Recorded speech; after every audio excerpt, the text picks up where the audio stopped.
ஐவாஸ் சமர்நாத் capital மார்ட் academy. So இன்றைக்கி ஒரு செம்மையான ஒரு ரேலி வந்து நிஃப்டி ஐடி கொடுத்துருக்கேன். பட் இதில் வருத்தப்பட வேண்டிய விஷயம் என்னன்னாக்கா, நிஃப்டி ஐடி நல்ல ரேலியாக இருக்குது. பேங்க் நிஃப்டி 2 நாளாக சொதப்பிட்டுருக்கு. ஸோ தவளை வந்து ஒரு தவளை ஏறினா இன்னொரு காலை பிடிச்சி இழுக்கிற மாதிரி வந்து நிஃப்டியோட காலை வந்து மாறி மாறி பிடிச்சி இழுத்துட்ருக்காங்க. ஸோ இந்த பங்களிக்குள்ள ஒரு பிரச்சனைனா வந்து எப்படியோ அந்த மாதிரி தான் வந்து 2 ஹெவி வெயிட் வந்து ஆக்ட் பண்ணிகிட்ருக்கேன். ஸோ இது ரொம்ப கஷ்டம். இப்படியே இருந்துச்சுனாக்கா நம்ம 25,500 தாண்டி போகிறதே வந்து பெரிய விஷயமா இருக்குது. ஆல் டைம் ஹை வந்துட்டு கனவு காண்றது. ஸோ அப்படி தான் இருக்குது. ஸோ எல்லாமே ஷார்ட்குள்ளே பார்க்கலாம். அதே மாதிரி இன்றைக்கி வந்து ரீகல் ரிசோர்ஸ் லிமிடெட் சொல்லிட்டு ஒரு புது மெயின் போர்டு ஐபிஓ ஸ்டாக் வந்து லிஸ்ட் ஆயிருந்தது. ஸோ அது இன்றைக்கி எப்படி பெர்ஃபார்ம் பண்ணியிருந்ததோ அது பார்க்கலாம். அதே மாதிரி வந்துட்டு ஸ்டாக் அனாலிசிஸில் ஒரு 4 Indian hotel, Colgate Palmolive, Aurobindo and Bharat forge, இந்த 4 ஸ்டாக்கும் ஒரு ரிவ்யூ பார்க்கலாம். ஸோ எல்லாமே ஒன் பை ஒன்னாக பார்க்கலாம். ஸோ அதுக்கு முன்னாடி வந்து டிஸ்க்ளைமர், நான் வந்து செபி ரிஜிஸ்டர்ட் அட்வைசர் கிடையாது. இது எல்லாமே வந்து ஜஸ்ட் ஒரு எஜுகேஷன் பர்பஸ்க்காக ஜஸ்ட் ஷேரிங் மை வியூஸ், அவ்வளோதான். ஸோ எப்போவுமே ட்ரேடிங் அண்ட் இன்வெஸ்ட்மெண்ட்னு வந்தாச்சுனாலே நம்முடைய ஓன் ஸ்டடி அண்ட் அனாலிசிஸ் பண்ணி ஒரு ஓன் டெசிஷன் எடுக்கிறது தான் புத்திசாலித்தனமாக இருக்கும். ஃபைன். ஸோ இன்றைக்கி நிஃப்டி வந்து 69 பாயிண்ட் வந்து நல்ல ஒரு பாசிட்டிவ் க்ளோஷர் முடிஞ்சிருக்கு.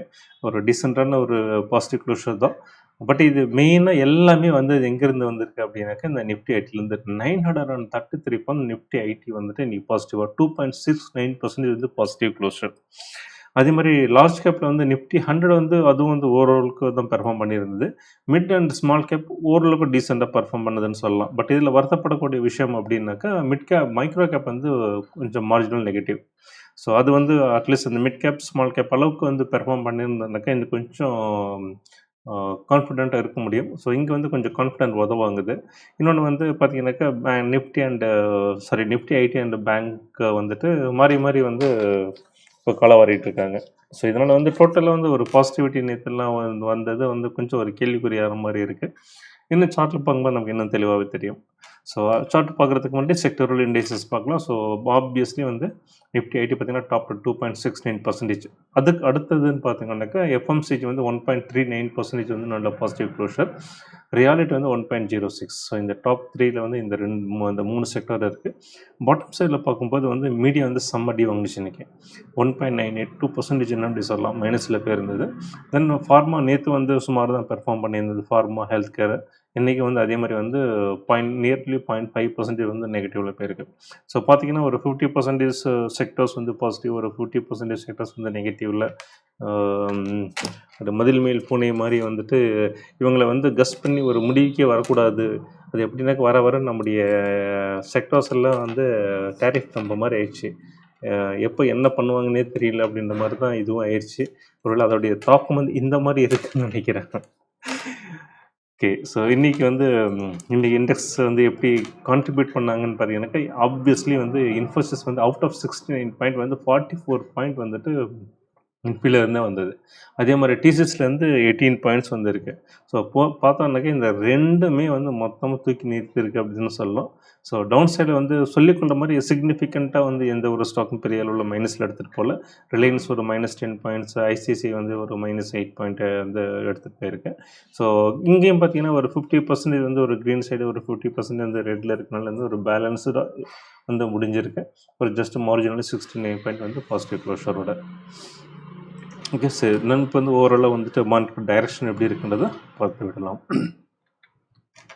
ஸோ அதுக்கு முன்னாடி வந்து இன்றைக்கி ஐபிஓ சொல்லியிருந்தேன் இல்லையா, ரீகல் ரிசோர்ஸஸ் அப்படின்ட்டு.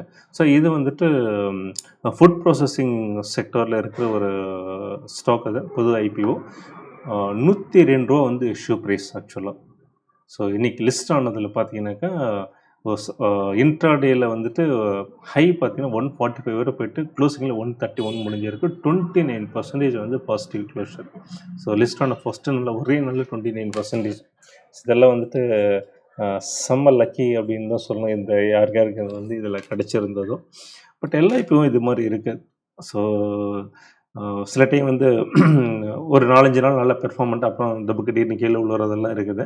ஸோ ஐபிஓவில் எப்போவுமே உஷாராக இருக்கணும். ஸோ இந்த மாதிரிலாம் 29% எல்லாம் வருது அப்படிங்கும்போது வந்து அட்லீஸ்ட் ஒரு சிக்னிஃபிகண்ட் போர்ஷன் வந்து ப்ராஃபிட் புக் பண்ணுறது ஒரு நல்லதாக இருக்கும்.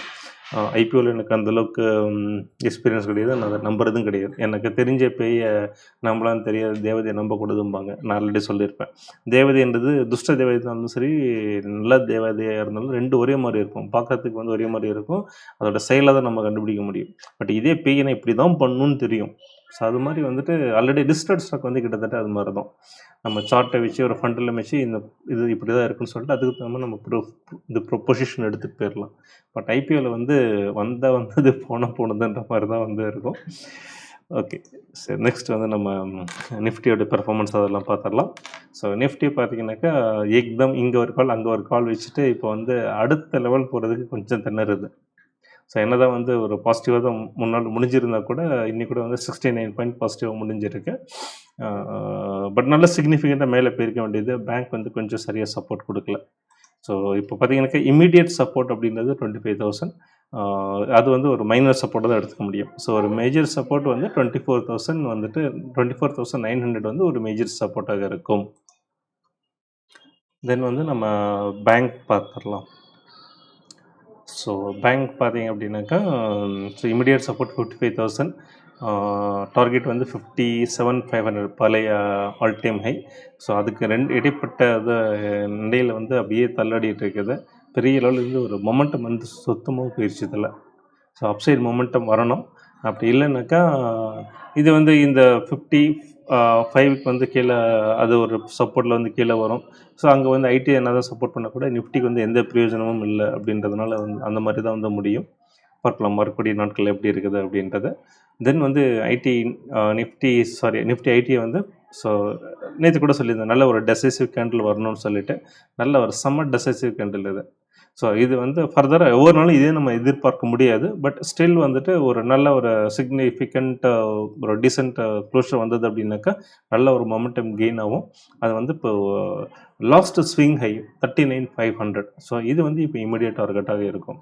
எகைன் அந்த மொமெண்டம் இன்றைக்கி வந்த மொமெண்டம் வந்து கெயின் பண்ணி அதை வந்து தக்க வச்சுச்சுனாக்கா அந்த மொமெண்டம் 39,500 ஈஸியாக வந்து இதாகும். So at the same time வந்து பேங்க் நிஃப்டியும் சப்போர்ட் பண்ணணும். அப்போ தான் வந்து இந்த ரெண்டுமே வந்து இதோடைய அப்சைட் மூவ் வந்து நிஃப்டிக்கு வந்து பிரயோஜனப்படும். இல்லைனாக்கா சொன்ன மாதிரி ஒரு தவளை வந்து மேலே பண்ண இன்னொரு தவளை காலை இழுக்கிற மாதிரி தான் நிஃப்டியை வந்து ஒரு கன்சல்டேஷன் ஜோனுக்குள்ளே கொண்டு வந்து வச்சுருவாங்க. பார்க்கலாம் எப்படி இருக்குன்றத. தென் வந்துட்டு mid and small 400 index. So இது வந்து மிட் கேப் 150, ஸ்மால் கேப் 250 இந்த இரண்டையும் உள்ளடக்கிய ஒரு சிங்கிள் இண்டெக்ஸ். ஒரு நல்ல மார்க்கெட் பெர்ஸ்பெக்டிவ் கொடுக்கக்கூடிய இண்டெக்ஸ். நான் வந்து பர்சனலி ரொம்ப ரிலையபிளாக ஃபீல் பண்ணக்கூடிய இண்டெக்ஸ். ஸோ இது பார்த்தீங்கன்னாக்கா நல்லாவே வந்து கொஞ்சம் மொமெண்டம் வந்து பெரிய லெவலில் மொமெண்டம் இல்லை. பட் ஸ்டில் வந்துட்டு ஒரு கிராஜுவல் மொமெண்டம் வந்து ரைஸ் ஆகிட்டுருக்கு. இன்றைக்கி கூட பார்த்தீங்கன்னா 83 பாயிண்ட் வந்து நல்ல ஒரு பாசிட்டிவ் க்ளோஷர் கொடுத்துருக்கு. ஸோ இதோட இமீடியட் சப்போர்ட் 19,500 இருக்கும். ஸோ டார்கெட் வந்து 20,500 20,600 அந்த ரேஞ்ச் வந்துட்டு இமீடியட் டார்கெட்டாக இருக்கும். பட் வந்து இப்போ இருக்கிற மொமெண்டம் பார்க்கும்போது அவ்வளோ ஈஸியாக அது போயிற மாதிரி தெரியல. ஏன்னாக்கா நம்ம பெரிய மார்க்கெட் வந்து கொஞ்சம் கதிகலங்க செய்யுது. அதை பார்த்துடலாம். ஸோ பார்த்தீங்கன்னாக்கா டவ் வந்து 2 நாளாகவே பார்த்தீங்கன்னாக்கா ஜஸ்ட் ஒரு மார்ஜினல் க்ளோஸ், ஃப்ளாட் க்ளோஸ் அப்படின்னு சொல்லலாம். அது மாதிரி தான் முடிஞ்சிருக்கு. நேற்று கூட பார்த்தீங்கன்னா ஜஸ்ட் +10 பாயிண்ட்ஸ் வந்து பாசிட்டிவாக முடிஞ்சிருக்கு. அதே மாதிரி யூஎஸ் S&P 500 பார்த்தீங்கன்னாக்கா 13.7 பாயிண்ட் வந்து -0.6% சொல்லலாம். அது கொஞ்சம் அதிகம்தான். அதே மாதிரி composite index Nasdaq composite index பார்த்தீங்கன்னாக்கா 314 பாயிண்ட் வந்து -1.46%. ஸோ இது வந்து யூஸ்வலி வந்து டெக்னாலஜி இண்டெக்ஸ்னு சொல்லுவாங்க. ஸோ சம்திங் இதுவும் வந்து நம்ம ஐடிக்கு வந்து ரொம்ப ஒரு கோரிலேட்டாக இருக்கும் யூஸ்ஃபுல்லாக. பட் ரீசன்ட் பாஸ்ட்டில் இல்லை. இப்போ கூட பார்த்தீங்கன்னாக்கா நேற்று வந்து இது செம்மையாக டவுன் ஆகிருக்கு. நம்ம இன்றைக்கி வந்து நிஃப்டி வந்து நல்லா வந்து நிஃப்டி ஐடி வந்து நல்லா மேலே போயிருக்கு. ஸோ இங்கே ஒரு கான்ட்ராக்ட் ஆகுது. ஸோ வரக்கூடிய நாட்கள் எப்படி இருக்குன்றதை பார்க்கலாம். ஸோ S&P 500 பொறுத்த வரைக்கும் பார்த்தீங்கன்னாக்கா அந்த மொமெண்டம் கம்ப்ளீட்டாக லாஸ் ஆகிட்டுருக்கு. ஸோ இமிடியேட் சப்போர்ட் 6,300 இருக்கும்.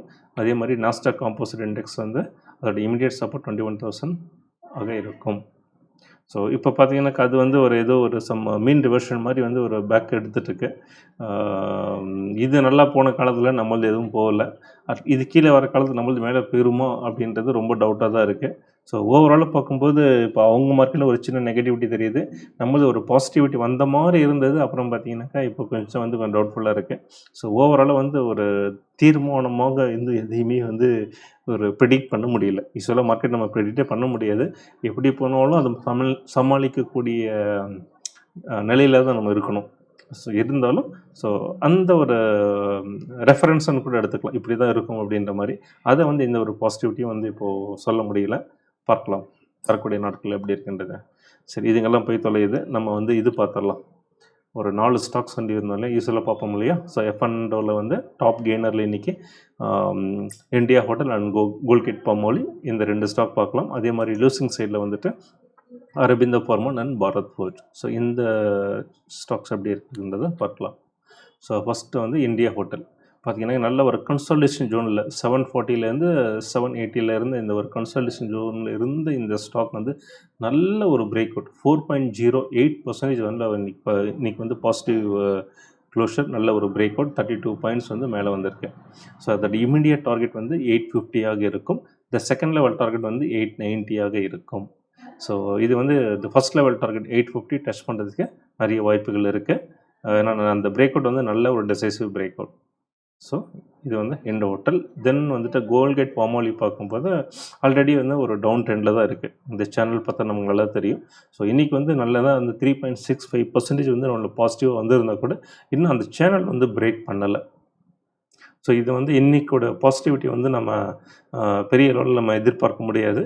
மேபி நாளைக்கே கூட எகெயின் பேக் டு சேனல்ன்ற மாதிரி டுவர்ட்ஸ் டவுன் சைடு வர்றது கூட வாய்ப்புகள் இருக்குது. ஸோ ஒருவேளை இது பிரேக் அவுட் ஆச்சுனாக்கா, நாளைக்கு நல்ல ஒரு பாசிட்டிவிட்டியாக வந்ததுனாக்கா, அதோட இமிடியட் டார்கெட் 2900 இருக்க நிறைய சான்சஸ் இருக்குது. தென் அரபிந்தோ ஃபார்மா.